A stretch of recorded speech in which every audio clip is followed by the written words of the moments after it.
Selamat datang di dunia fantasi. Hari ini kita akan belajar sambil bermain di dunia fantasi.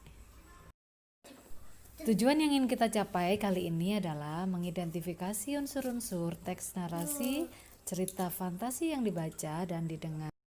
Ciri-ciri cerita fantasi adalah 1. Bersifat fiksi atau tidak nyata. 2. Latar dapat menembus waktu dan ruang. 3. Keunikan tokoh seperti memiliki kekuatan super. Baiklah, kita akan mengulas terlebih dahulu 6 unsur yang membangun cerita fantasi. 1. Tema. Tema adalah pokok persoalan yang diangkat dalam sebuah cerita. Kemudian adanya latar. Latar ada 3, yaitu latar tempat, latar waktu, dan latar suasana. Yang ketiga adalah tokoh dan penokohan. Tokoh adalah pelaku dalam sebuah cerita, sedangkan penokohan adalah karakter atau watak yang melekat pada diri si tokoh. Kemudian yang keempat adanya alur. Alur adalah rangkaian peristiwa yang membentuk jalannya cerita.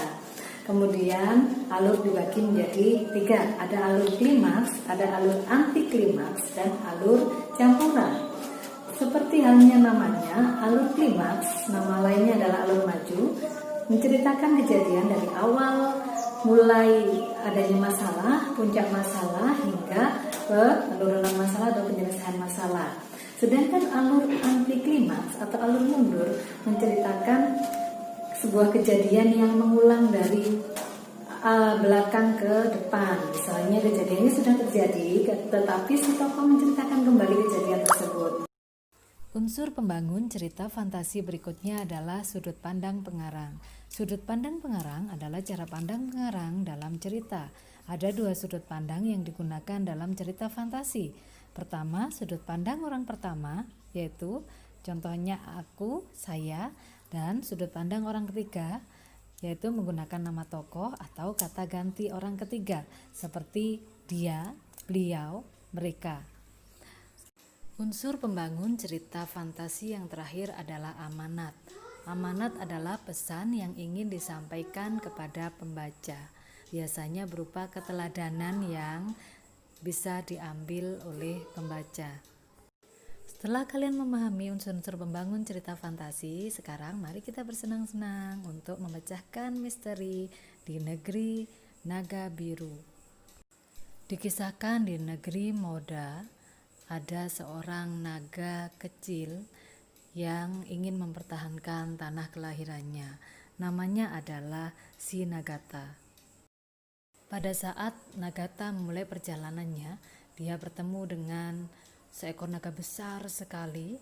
Kemudian Raja Naga itu pun memberitahu bahwa dia harus membaca buku. Minta oleh sang Raja Naga untuk membaca buku yang ada di balik istana ini. Syukurlah tidak berapa lama, sang naga kecil itu pun menemukan buku yang terkesan kuno dan membacanya dengan cepat.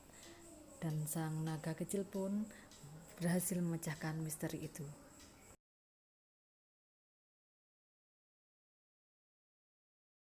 Si naga kecil yang cerdik dan suka membaca akhirnya menemukan misteri tadi dan mampu menjawabnya. Tema dalam buku misteri tadi yaitu perjuangan Nagata memperjuangkan tanah airnya. Tokoh dan penokohannya, tokohnya adalah Nagata, memiliki sifat pemberani. Dewi Kabut memiliki sifat cerdik. Serigala licik. Panglima Levogoro, Lamia, Sika, dan Mora pemberani. Sedangkan latarnya adalah latar tempat, yaitu di Tanah Moda, suasananya menegangkan. Naga kecil pun menjawab dengan cepat pertanyaan-pertanyaan yang lain, yaitu alurnya adalah alur maju. Dia mengetahuinya karena ada mulai pengenalan masalah, kemudian puncak masalah, dan kemenangan si tokoh utama, yaitu Nagata. Kemudian sudut pandangnya adalah sudut pandang orang ketiga karena menggunakan nama tokoh yaitu Nagata dan sebagainya. Kemudian amanatnya kerja keras dan akan berbuah manis. Ini adalah pantang menyerah. Jadi cerita ini patut diteladani. Keberanian dan pantang menyerah dari Nagata si naga biru patut kalian teladani. Terima kasih ya sudah memecahkan misteri kali ini. Selamat belajar dan tetap semangat. Tugas kalian berikutnya adalah memecahkan misteri ruang dimensi alfa di buku paket bahasa Indonesia halaman 54 sampai 55. Saya yakin kalian bisa memecahkan misteri yang ada di buku paket tersebut. Identifikasilah unsur-unsur pembangun cerita fantasi ruang dimensi alfa sesuai dengan contoh identifikasi di negeri Nagata tadi.